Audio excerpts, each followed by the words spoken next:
Hello, this is Chuck Stull. I'd like to look at firm size and market concentration.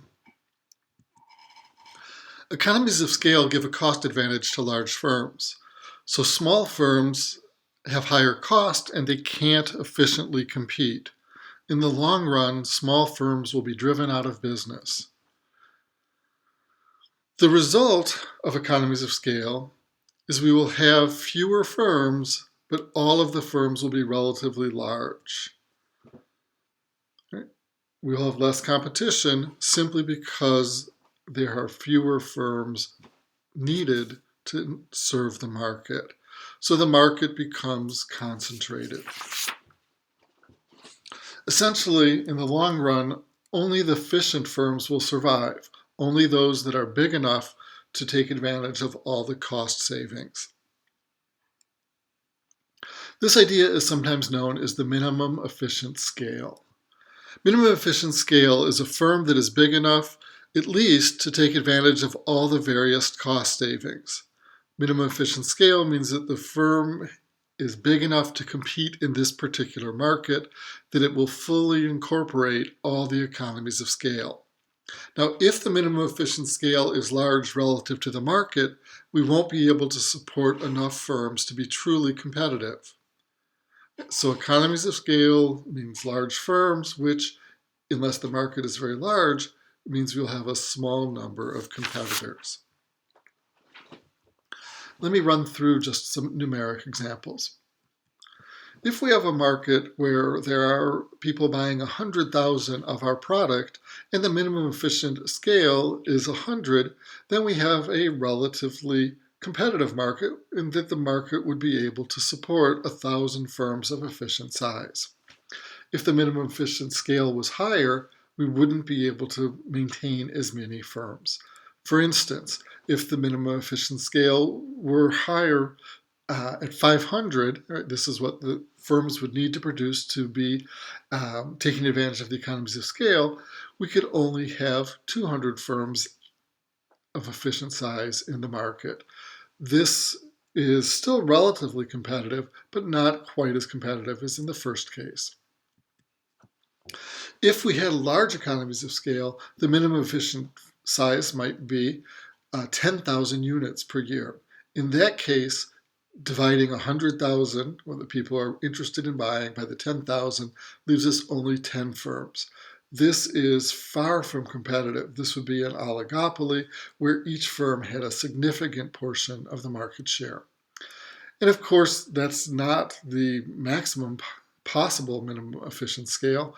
If the minimum efficient scale were 25,000, then 100,000 divided by 25,000 leaves us only 4 firms as competitors. If they're equal sized, each firm will have a full 25% of the market share. This would be far, far from a competitive market. This would be a very tight oligopoly.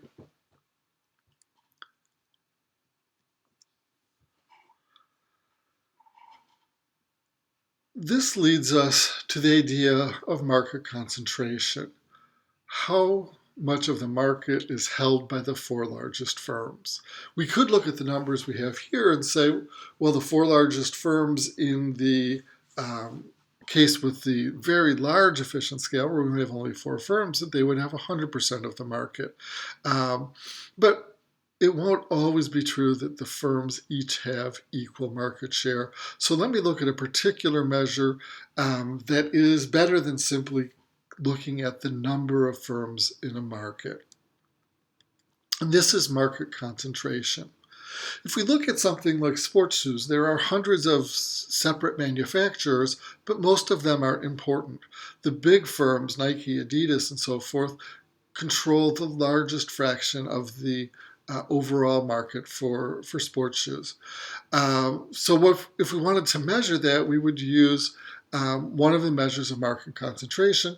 The simplest one is known as the concentration ratio, or the 4-firm concentration ratio, which simply looks at the market share of the 4 largest firms. It tells us what is the percent of the overall market that's controlled by the biggest firms. This is really easy to calculate. It's very easy to interpret. It's on a simple scale of 0 to 100. We can use it to classify broadly things into three different sectors. So our most highly concentrated oligopolies would be those with a four-firm concentration ratio above 60. Right? So the four largest firms control more than 60% of the market. Moderate concentration would range between 40% and 60%. Again, the four largest firms would control over 40%, but less than 60% of the market. And this would be considered a moderate oligopoly.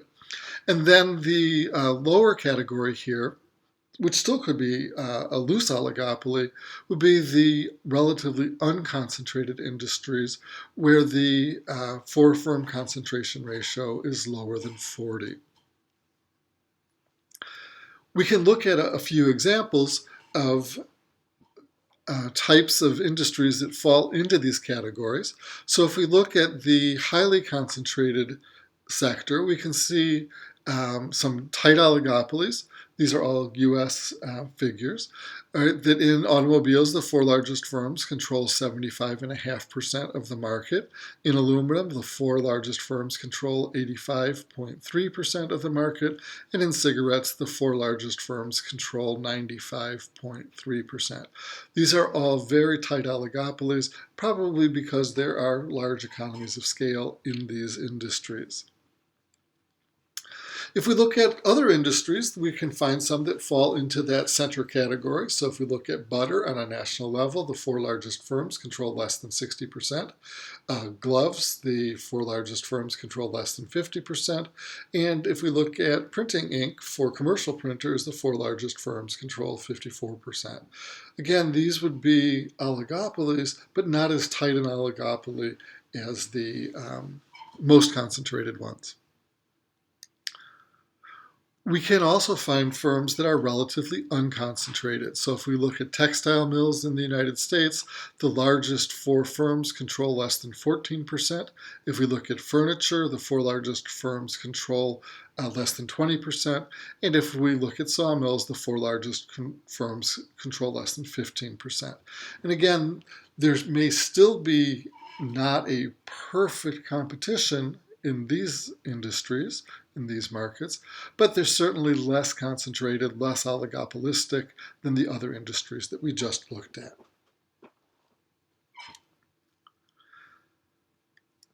We can look at a particular industry and try and predict what kinds of concentration we would have. So the prediction here, we would look at salt production based on the fact that this particular production process has large economies of scale. The big firms are more efficient or lower costs than small firms. So if we were to guess, would this be highly concentrated, moderately concentrated, or lowly concentrated, what would you say? Let's look at the evidence. Here we have four-firm concentration ratios on salt production from a variety of countries. And you can see in every single country, the concentration ratio is very high, always in the highly concentrated level.